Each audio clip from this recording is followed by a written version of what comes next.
con el sermón de hoy voy a terminar las 4 reflexiones sobre la metáfora del exilio y regreso, una metáfora central de la salvación en el Antiguo Testamento. A través de las varias semanas pasadas hemos mirado cómo es un exilio de la esperanza y es difícil vivir dentro de ella. También el aspecto de exilio de la comunidad que nos rodea y nos apoya y la importancia de reconstruir comunidad nosotros. Pero hoy quiero hablar de la experiencia de estar exiliado de nuestra fuerza. Exiliado de nuestra fuerza. Sentir que estamos viviendo lejos de nuestra propia fuerza y capacidad.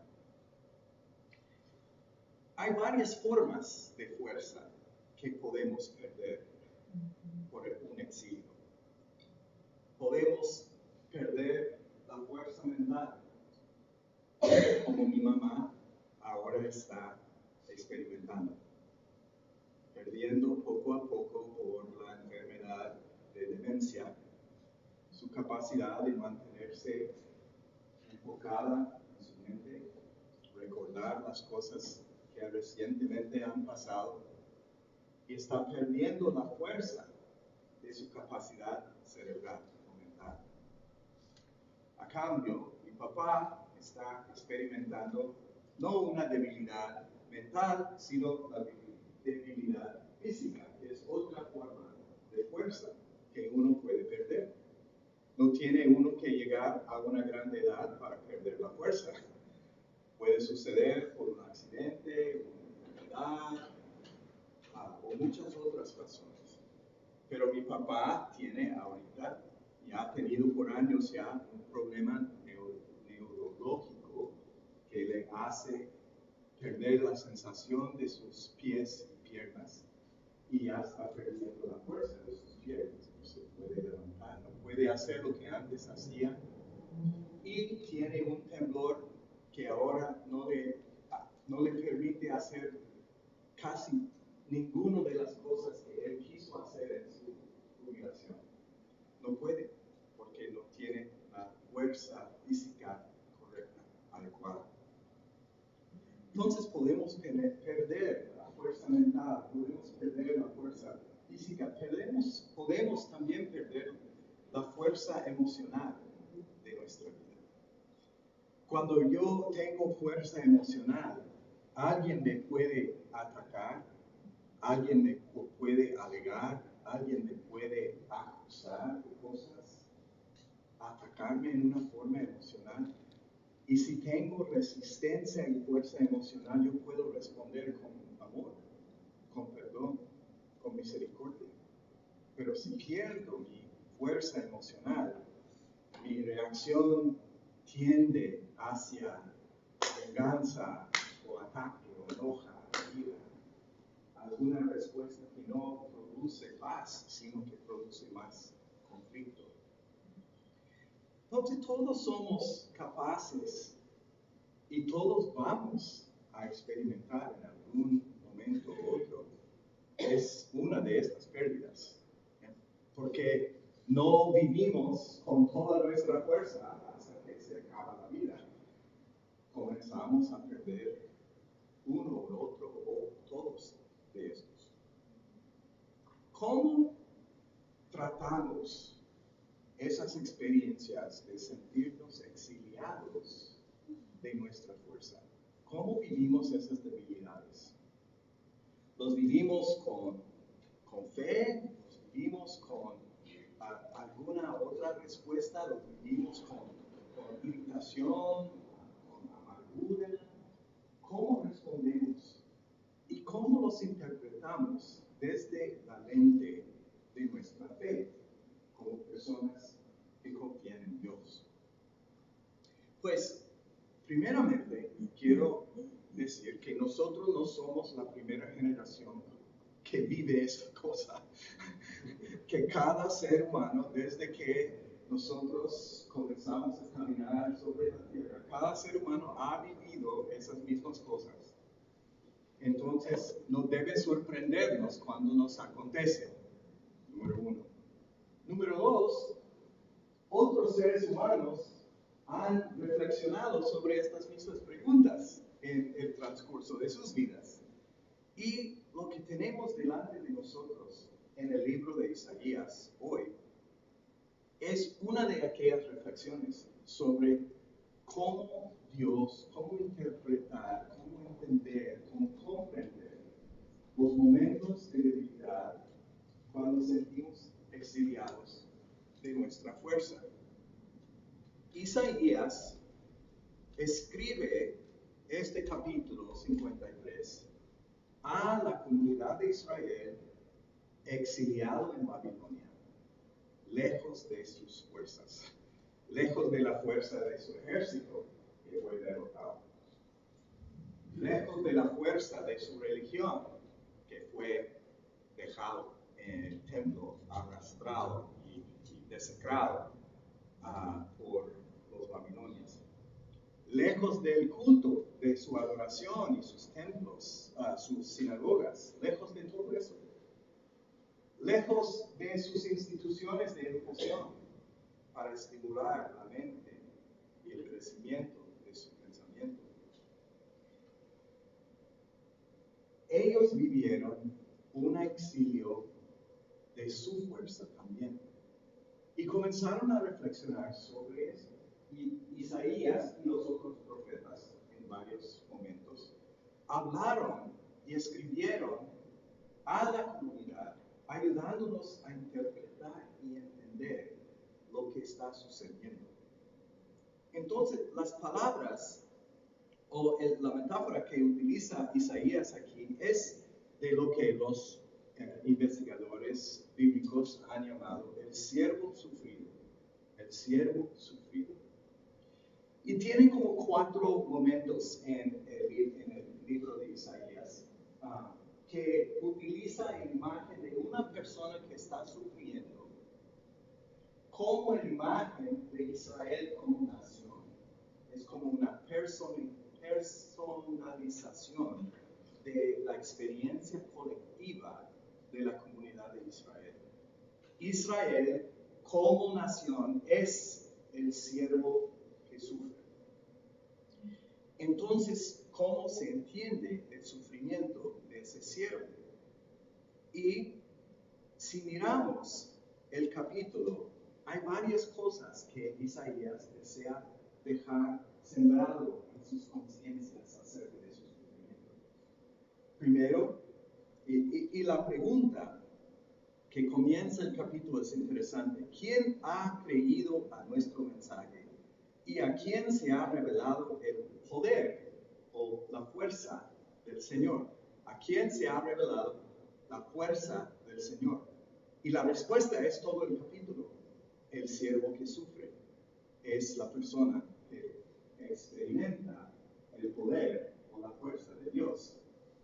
Parece un poco irónico o contrario, contra la intuición, contraintuitivo. Pues, creció en su presencia como vástago tierno, como raíz de tierra seca. No había en él belleza ni majestad alguna, su aspecto no era atractivo y nada en su apariencia lo hacía deseable. Es decir, Israel nació en una forma humilde, una nación de esclavos,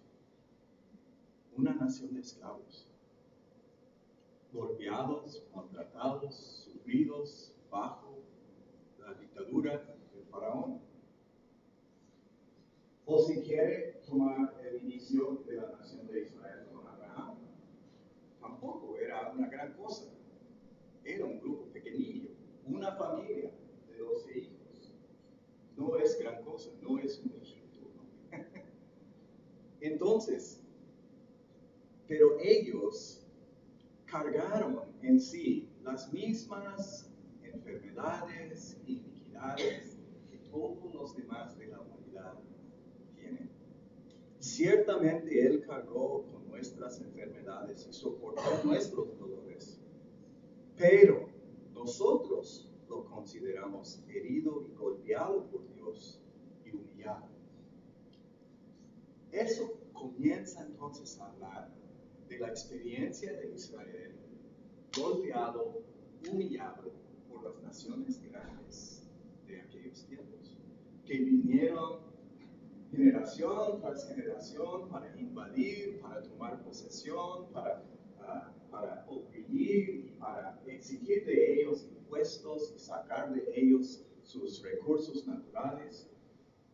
Se podrá decir que se sentía Israel muy parecido a muchos de los países pobres de Centroamérica, de África, que han sido invadidos por ingleses y holandeses y americanos y otros con mucho poder y que han robado de ellos toda su fuerza, todo lo que ellos tienen, pero que no han podido utilizar. Israel experimenta ese sufrimiento, experimenta la opresión y la falta de fuerza en contra de los grandes. Pero sigue Isaías reflexionando. Después de aprehenderlo y juzgarlo, le dieron muerte.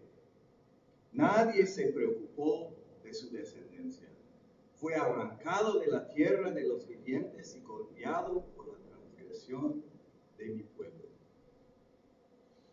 La nación de Israel sufrió en una generación, de acuerdo a Isaías, todo el golpe por todas las iniquidades y problemas que el pueblo entero había cometido a través de los tiempos. Y fue degollado como un cordero llevado al matador. Pues estas palabras ayudaron al pueblo de Israel en exilio identificarse con Isaías y su reino. Sí somos un pueblo así maltratado, rechazado por Dios, golpeado por Dios, sufriendo ahora. Y las palabras que se encuentran aquí llegaron a tener un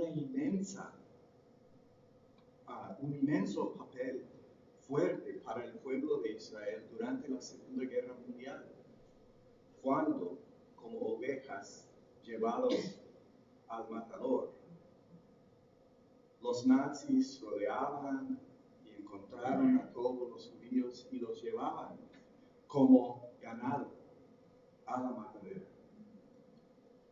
Encontró Israel en estas palabras algo que les ayudó a identificarse con el sufrimiento que Isaías también destacó. Pero no termina la historia ahí. Dice, aunque murió, aunque se le asignó sepulcro con los malvados, aunque nunca cometió violencia ninguna, el Señor quiso quebrantarlo y hacerlo sufrir. Y como Él ofreció su vida, verá ahora su descendencia y Dios prolongará sus días. Después de su sufrimiento, verá la luz y quedará satisfecho. Mi siervo justo, justificará a muchos y cargará con las iniquidades de ellos. Por lo tanto, le daré un puesto entre los grandes y repartirá el botín con los fuertes.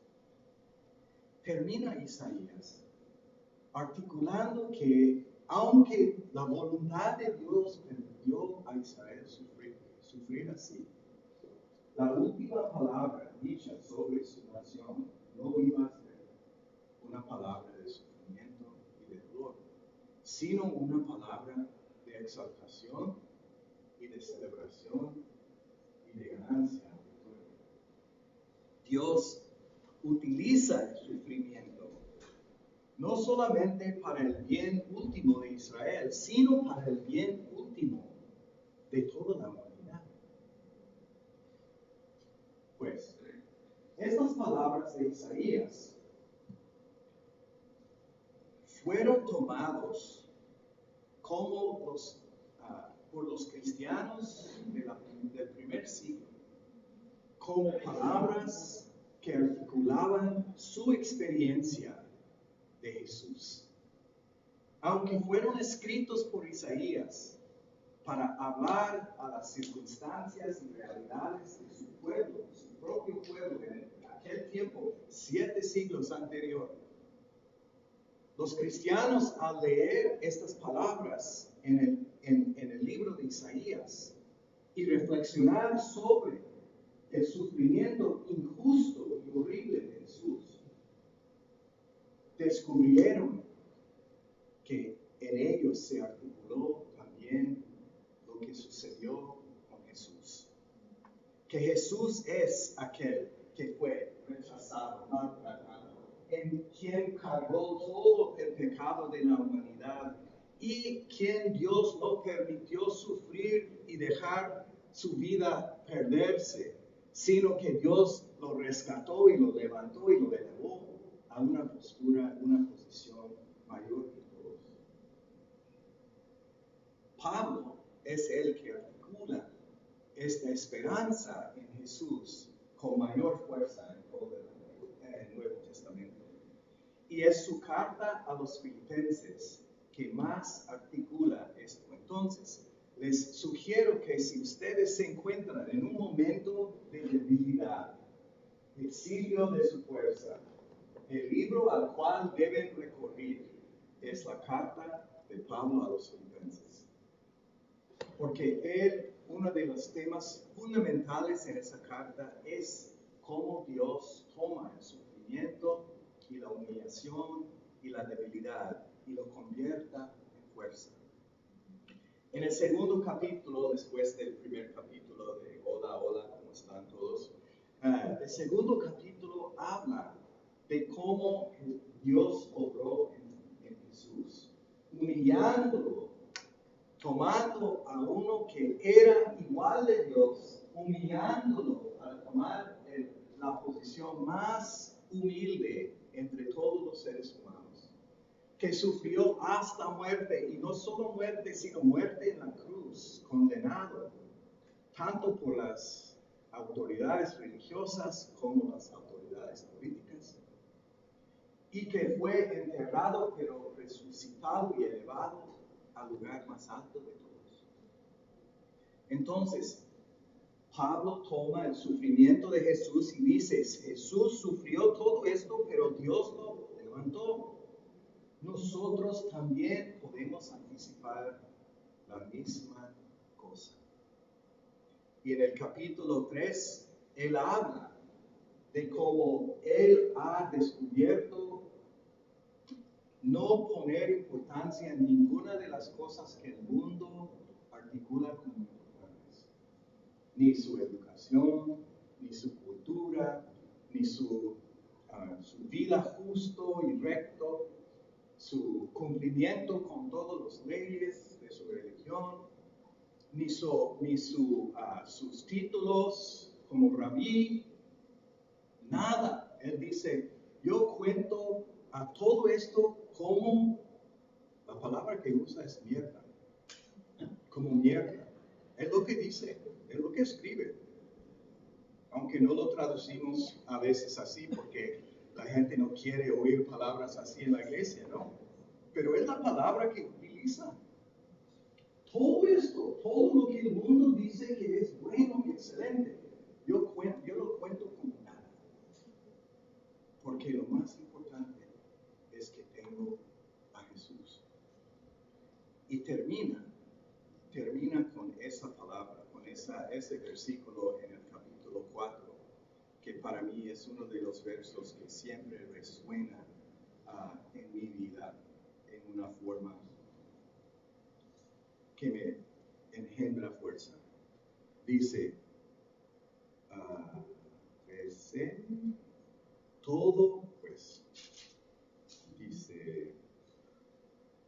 Yo sé lo que es vivir en pobreza y lo que es vivir en abundancia.